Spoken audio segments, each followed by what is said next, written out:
dire des choses ou avoir envie de dire des choses que Je me disais bien parfois- qu'il manquait quelque chose à ma dernière vidéo. Et en même temps, je me posais la question, est-ce que ça continue de valoir le coup d'interroger Lacan? Et j'y ai passé tellement d'années. Hein. Je ne sais pas, 30 ou 40 ans de ma vie, j'ai eu le nez dans Lacan. Heureusement, j'ai toujours eu le nez aussi sur la pratique, c'est-à-dire essentiellement l'analyse de mes rêves. Hein. Bien entendu, l'analyse des analysants aussi. Mais ça, je ne peux pas en parler puisque ça leur appartient. La seule chose qui m'appartienne, c'est mon inconscient à moi, c'est mes rêves à moi. Donc c'est de ça dont je peux vous faire part. Mais est-ce que ça vaut le coup de continuer à travailler Lacan? Bon, je reconnais que ça me fait un support et que j'ai jamais mieux compris Lacan que depuis que je le critique. C'est-à-dire que ce que je comprends, c'est que ce que je comprenais pas à l'époque et qui m'obligeait à faire des contorsions intellectuelles incroyables pour parvenir à redonner une cohérence à ce qui n'en avait pas. Alors quand même, oui, ça me fait un support de réflexion. Par exemple, la dernière fois, un support pour me demander qu'est-ce que c'est que le signifiant. Et se rendre compte qu'effectivement, chez Lacan, le signifiant, sa définition, ça part dans tous les sens. Tantôt c'est représentation de mots, tantôt c'est représentation de choses, tantôt c'est le sonore, tantôt c'est l'imaginé, l'image. Difficile de s'y retrouver, hein. Mais c'est bien de s'y retrouver dans le ne pas s'y retrouver. Hein. Et je m'aperçois que c'est pas, ça vient pas seulement du manque de travail de l'étudiant que je suis, mais des incohérences de Lacan que je suis obligé de relever. Je les relève aussi pourquoi? Parce que je m'appuie sans arrêt sur ma pratique. Donc ce qui manquait à ma dernière vidéo, j'avais analysé un rêve, mais dans ce rêve, le réel ne paraissait pas. Alors, dans les jours qui ont suivi, il se trouve que j'ai fait un rêve qui me semblait, mais vraiment totalement adéquat avec ce que j'essaie de raconter. Donc je vous le raconte. Je suis perdu dans une banlieue quelconque. Je reconnais rien, je ne sais pas où je suis, et je ne sais pas comment rentrer chez moi.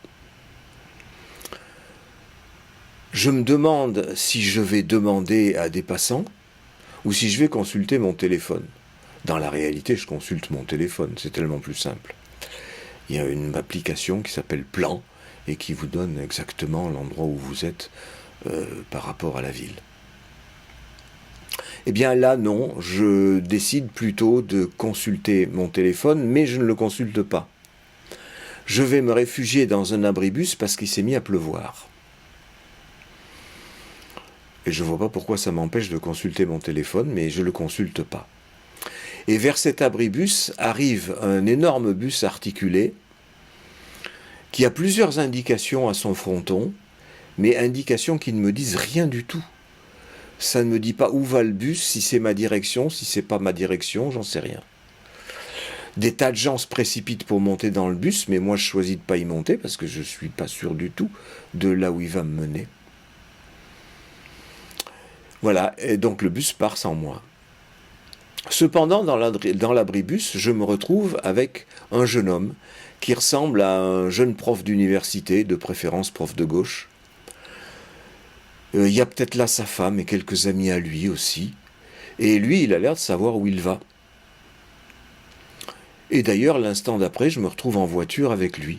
Donc il m'emmène dans sa voiture, même si on ne s'est rien dit, même s'il n'a pas dit où il allait, je me laisse mener comme ça. Bon.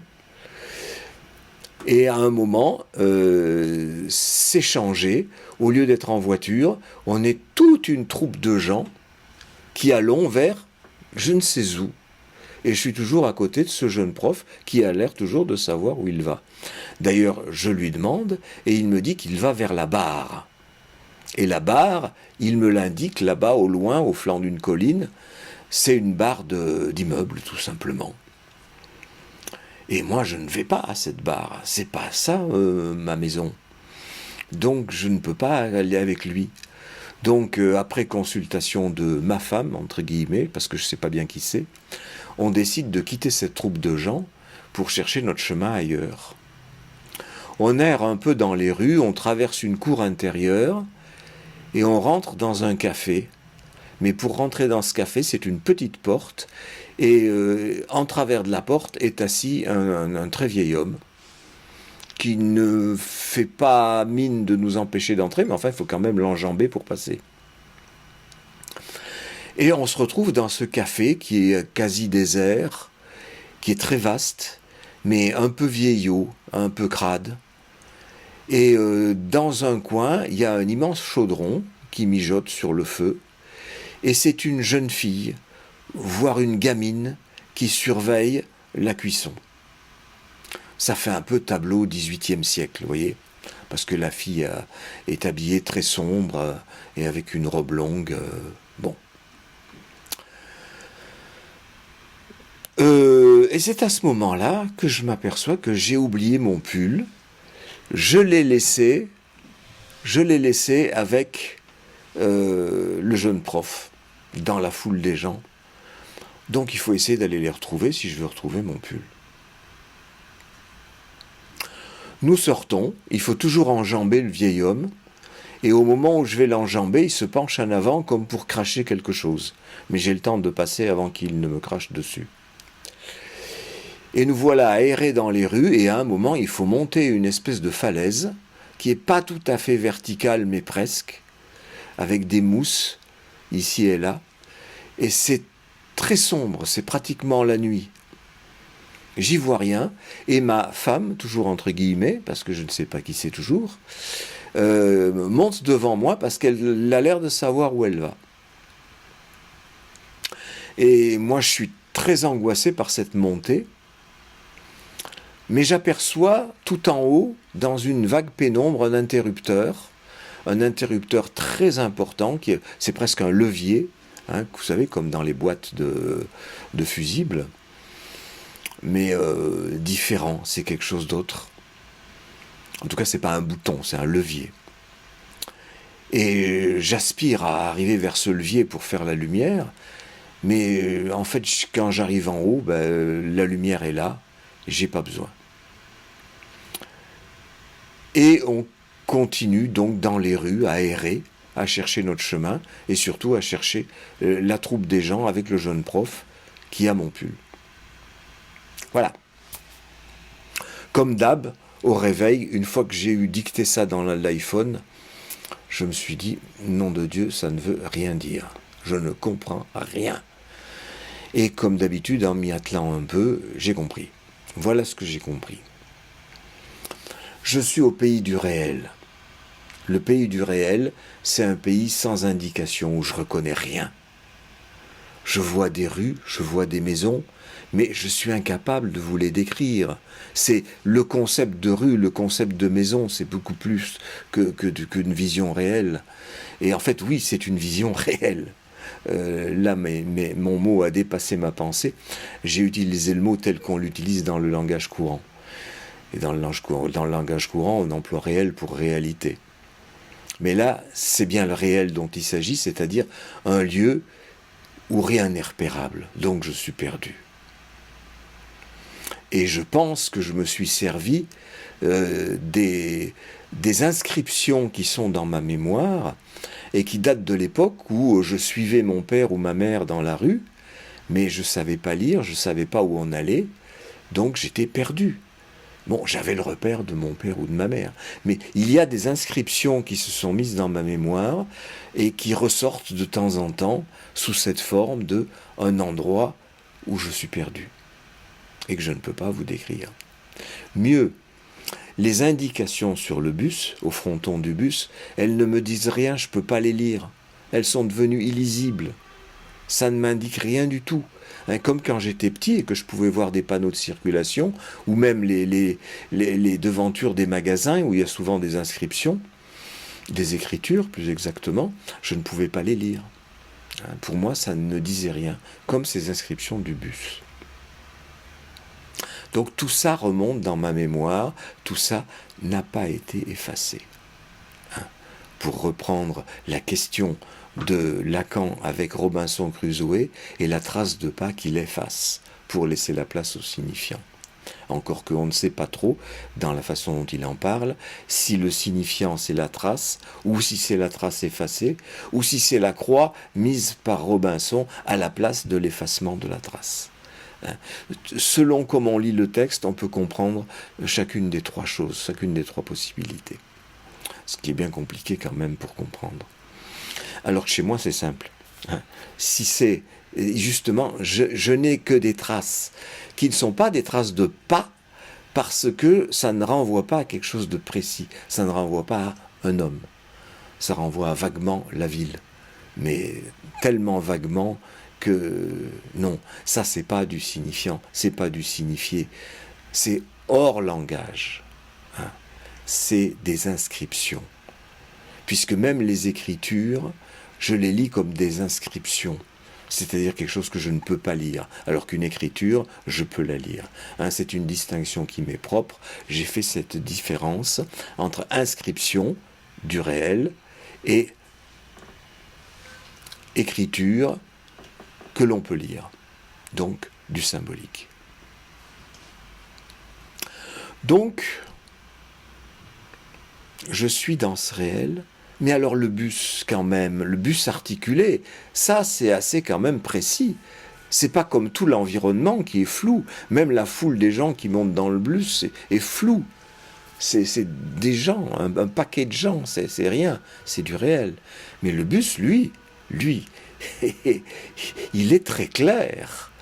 Donc, qu'est-ce que c'est si ce n'est un phallus, un bus articulé? Lui, il me donnerait le sens de tout ça, effectivement. Mais c'est le seul truc qui surnage. C'est-à-dire qu'il n'y a pas le réel et puis à côté le symbolique. Il y a le réel qui a imprimé quelque chose et par-dessus une écriture symbolique que je peux déchiffrer. C'est le bus en tant que phallus. Pourquoi c'est le bus en tant que phallus? Déjà, ça ressemble un peu quand même, surtout avec son articulation, qui fait qu'il peut être ou droit ou coudé. Ça, c'est selon. C'est-à-dire comme un phallus qui peut être ou bandé ou pas. Mais aussi, c'est le fait que, du fait des inscriptions qui ne me disent pas où il va, je le laisse partir et du coup, il est absent. Alors qu'il aurait pu être présent. J'aurais souhaité qu'il soit présent pour m'amener quelque part. Et en fait, il est absent, parce que je ne peux pas m'en servir. Présent-absent, c'est la définition du phallus. De plus, il s'approche de quoi? D'un abribus. Pas de bus sans abribus. C'est-à-dire pas de phallus sans sexe féminin.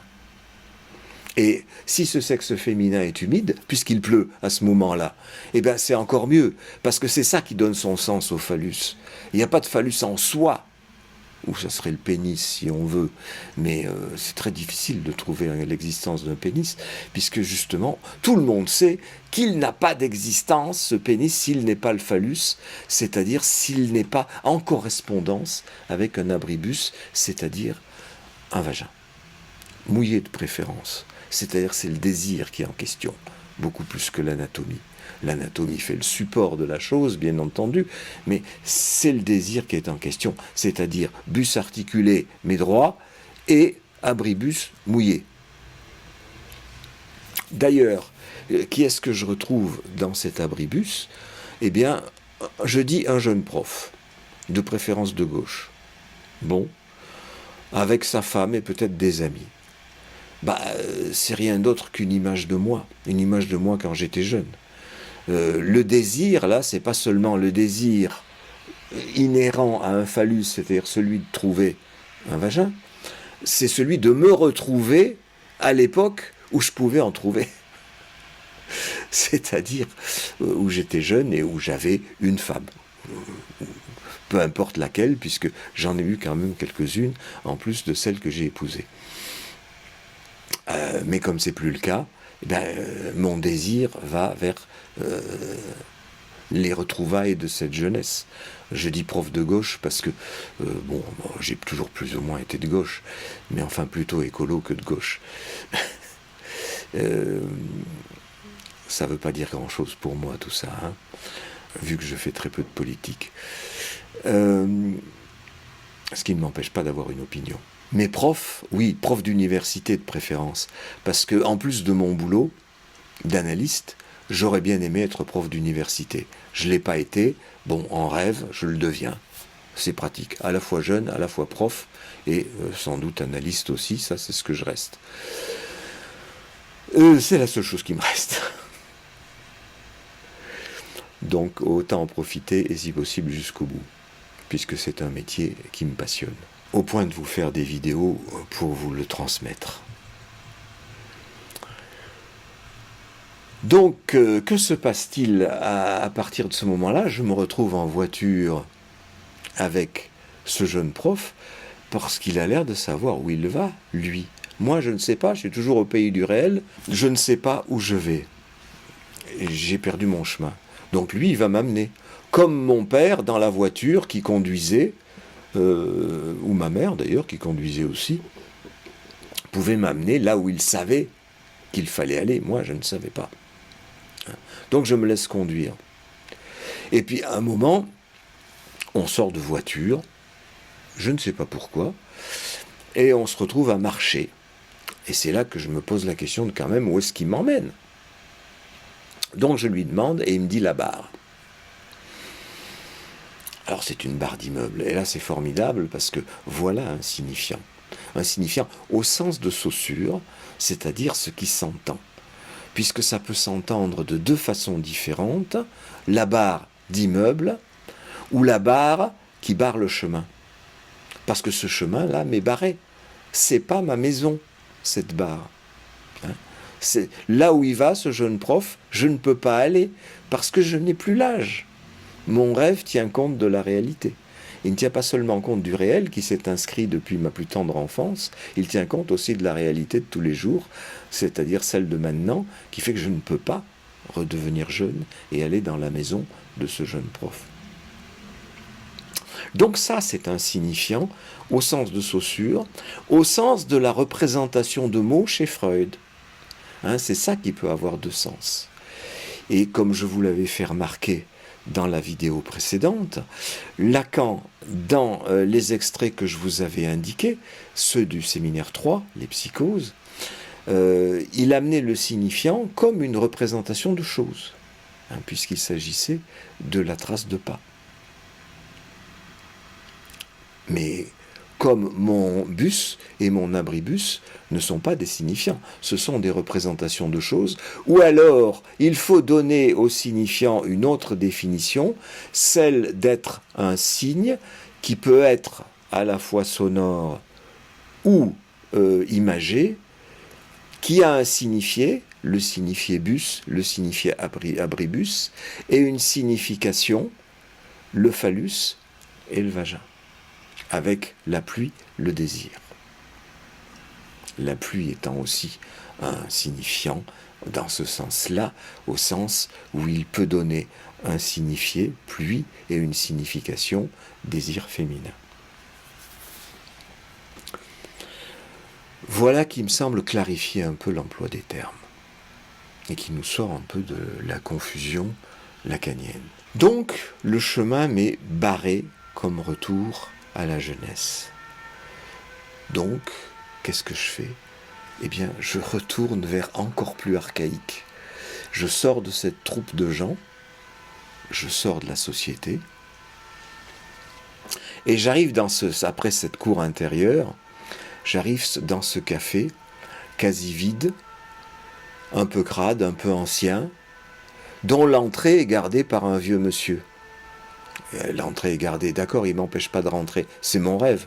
C'est moi qui repère qu'il est là et qui lui dit inconsciemment dans mon rêve, tu ne m'empêches pas d'entrer. C'est mon père qui ne m'empêche pas de rentrer dans ma mère. Mais il est là quand même. Je tiens compte d'une réalité tout en la transgressant, c'est-à-dire je rentre quand même à l'intérieur de ma mère. Et à l'intérieur de ma mère, c'est un café, c'est un endroit où on mange.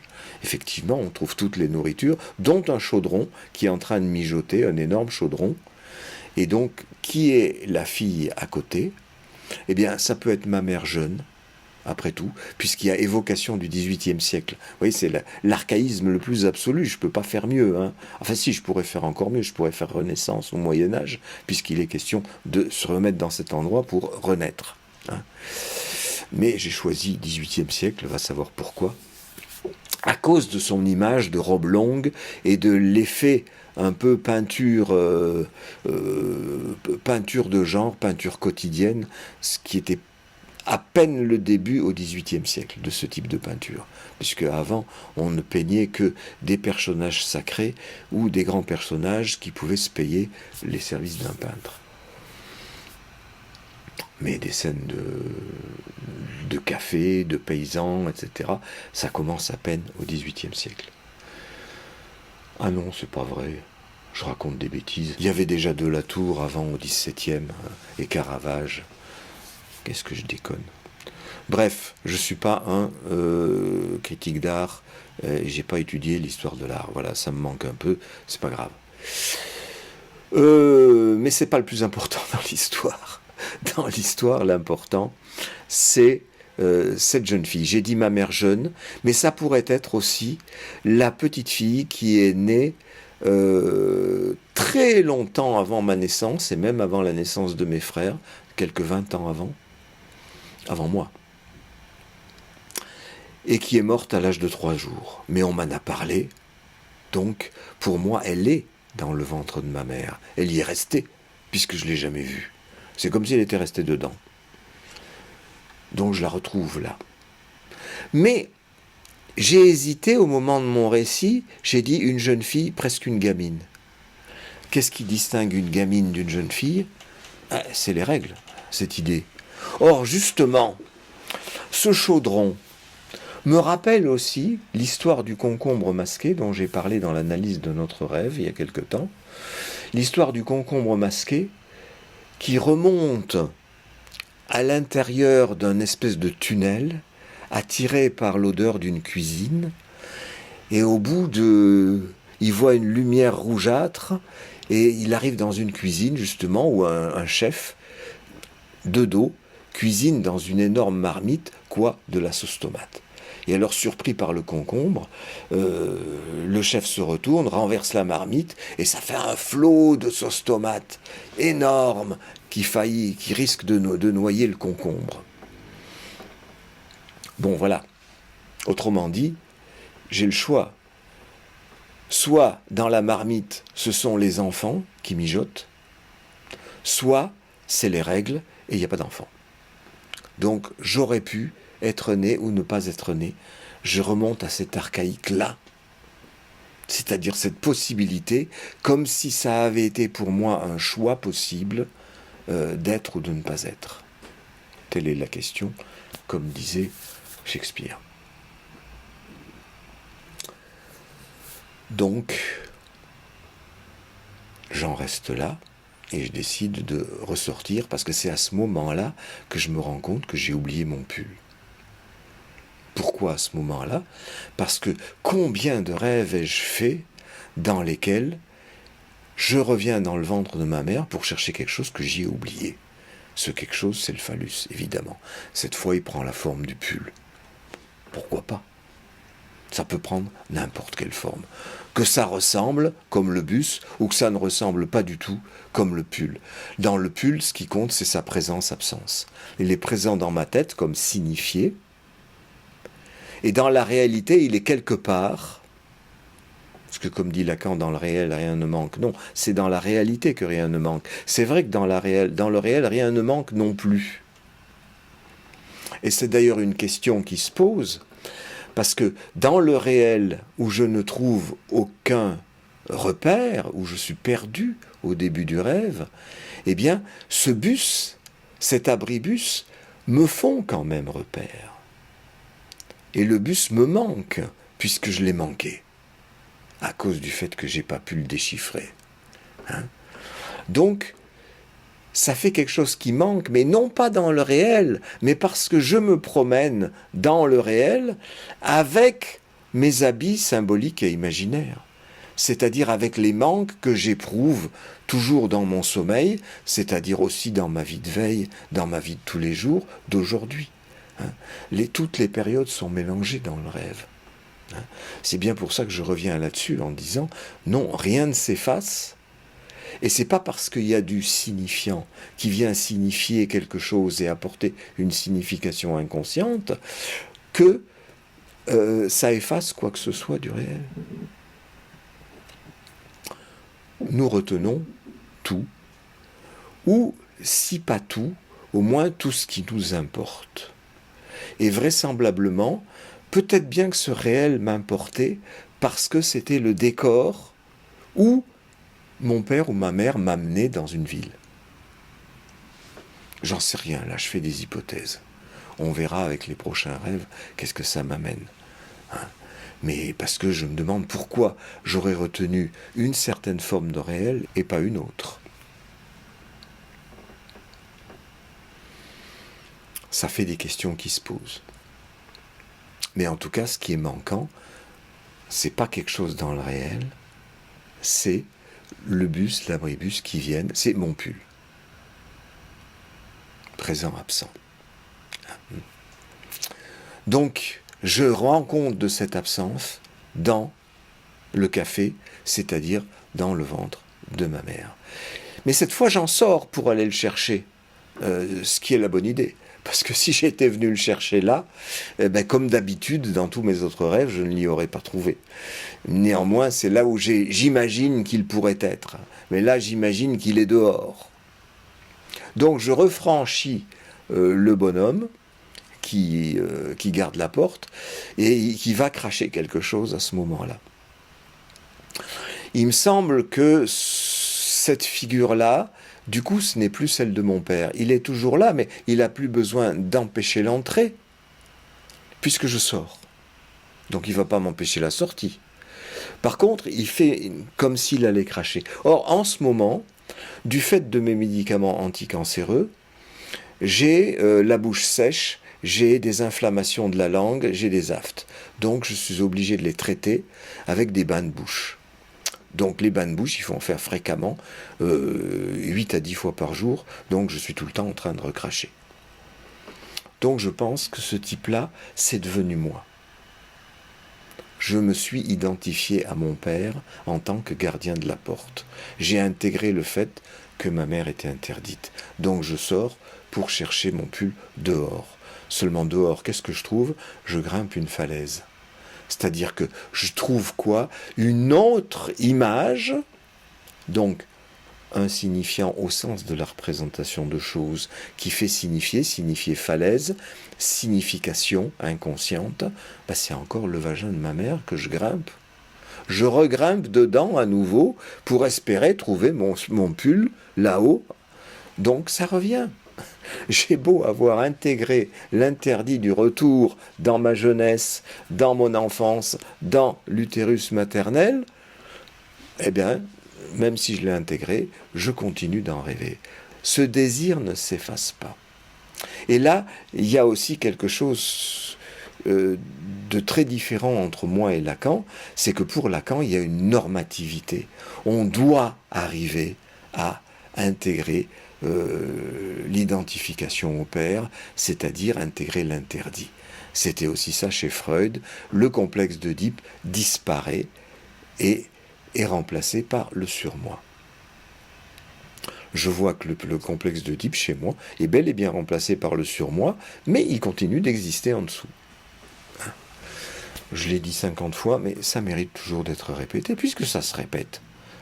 Et que ça se répète chaque fois sous une forme différente, c'est que ça demande à être dit. Alors pourquoi ne me répéterais-je pas ? Il n'y a pas de raison, parce que c'est ça qui est important. Et c'est ça qui fait de moi ce que je suis, et c'est ce qui me permet d'aider les gens à être ce qu'ils sont. C'est-à-dire qu'au lieu d'essayer à toute force de se conformer à une norme, à un modèle, je dois assumer la castration, je dois faire disparaître le complexe d'Oedipe, je dois être comme papa, eh bien non, je peux être moi-même. Je peux accepter d'être moi-même, assumer mes désirs, y compris lorsque ce sont des désirs interdits.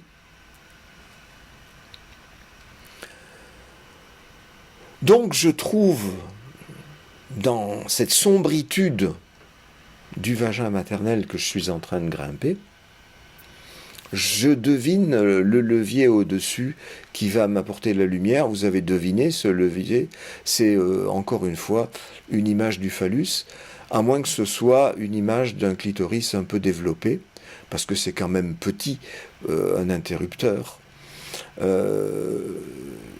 Et ça reste ma question. Pourquoi une femme est-elle castrée? Pourquoi son clitoris n'est-il pas plus développé? J'ai trouvé quelque chose d'intermédiaire un peu entre les deux, qui ferait la lumière sur toute cette histoire de castration, de désir, de différence des sexes. Mais quand j'arrive au-dessus, on dirait que la lumière s'est faite toute seule. Oui, parce que dans la vie de veille, en effet, quand je suis dans la ville, quand je suis dans ma vie de tous les jours, oui, j'ai intégré tout ça. Il n'y a pas de problème. Bon, ça n'empêche pas que ça reste irrésolu dans l'inconscient. Bon, voilà. J'espère que ça vous a amené à mieux saisir, encore une fois, ces concepts de signifiant, signifié, signification, dont vous voyez qu'ils peuvent prendre eux-mêmes plusieurs sens en fonction des points de vue, en fonction des auteurs et en fonction des points de vue par lesquels on les attrape. Voilà. Eh bien, je vous dis à la prochaine fois parce que ça n'a aucune raison de s'arrêter. Dire des choses ou avoir envie de dire des choses qu'à partir d'une mise en forme de l'espace, en maîtrisant toutes les...